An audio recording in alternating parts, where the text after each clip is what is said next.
Is it possible to imagine that these politicians can appear in front of a court? Well, you know, it doesn't matter whether you're a politician or a priest or a university professor or a normal citizen. If you have done something wrong, then you must defend yourself in court.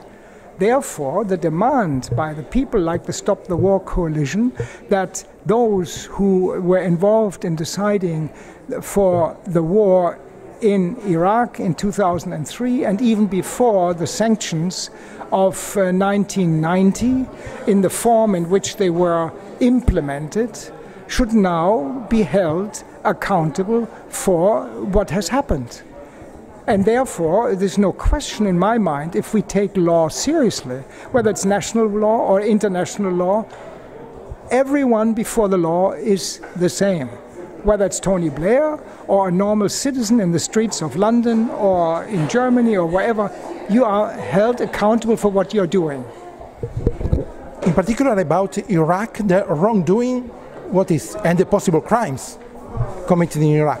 We know very well that there is a wide range over time from 1990 until 2016, or maybe more correct to say 2011, when the British and American troops left Iraq. A series of different kinds of crimes have taken place. First of all, there's the crime of inadequacy. Too little support for the humanitarian program of the United Nations. People knew that this would lead to death, to destitution, to illness, and they didn't do anything about it, so that's a crime.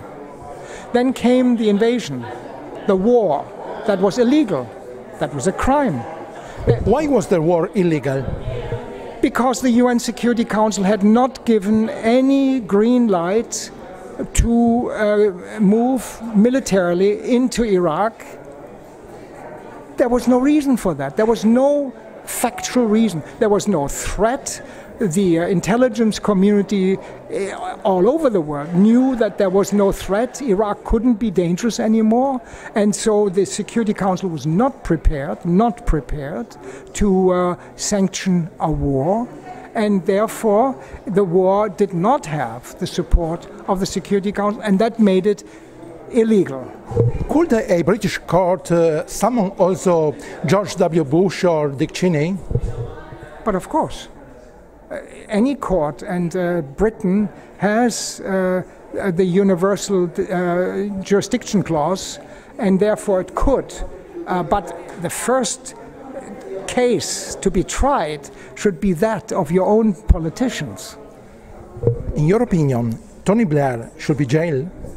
Well, you know, anyone who has committed a crime of the kind should be held accountable.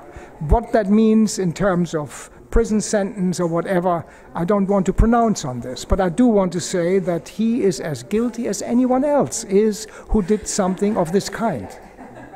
And about the Tories, because also many Tories supported this war. Do you mean Tories from the opposition? Yes. The opposition. Well, they are part of the blame. They are perpetrators. The British Parliament acted against the will of the people during that time. Cameron too? I would say he's trying to make sure that people don't realize this. But anyone who was in the British Parliament who supported a war of this kind is guilty.